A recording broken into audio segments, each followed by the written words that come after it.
30 seconds, everyone's going to come on right now.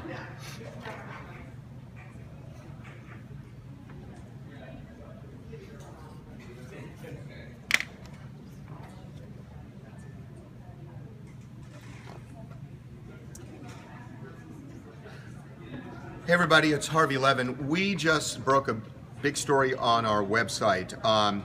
Paul Walker's 16-year-old daughter has now filed a wrongful death lawsuit against Porsche.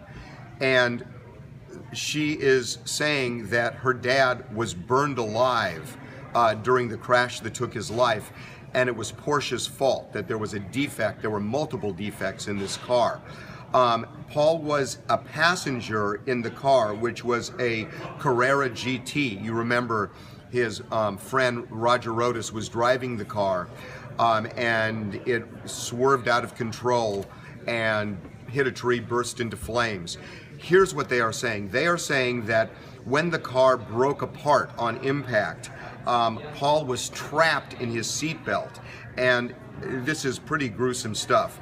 But they are saying that the force, by having the seatbelt around him, the force crushed his pelvis, broke his ribs, but he was trapped. And they said that the fire didn't start for 1 minute and 20 seconds after impact, and Paul could have been taken out of the car, but he was just helpless and trapped in the car. At that point, the car burst into flames.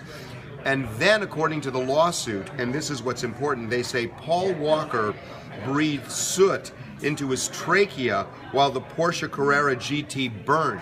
Now, we know that when this happened, we broke the story about the crash, and when it happened, we know that law enforcement was saying that he died on impact and that he was not burned alive.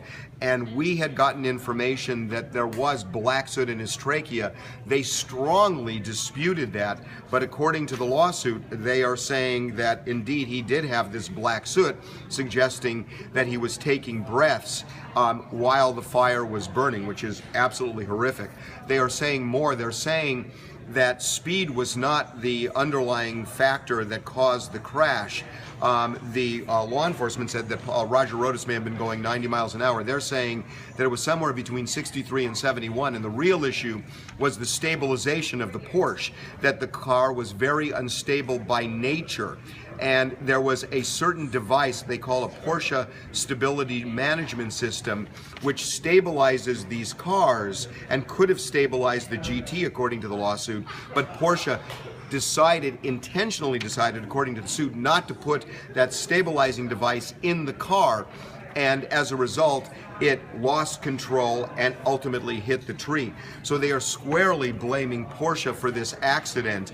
She is not seeking any specific damages, but obviously the damages here would go into the millions of dollars, and the lawyer was very clear. The lawyer says the bottom line is this is a dangerous car. It doesn't belong in the street, and Paul Walker could have been alive today were it not for Porsche's negligence.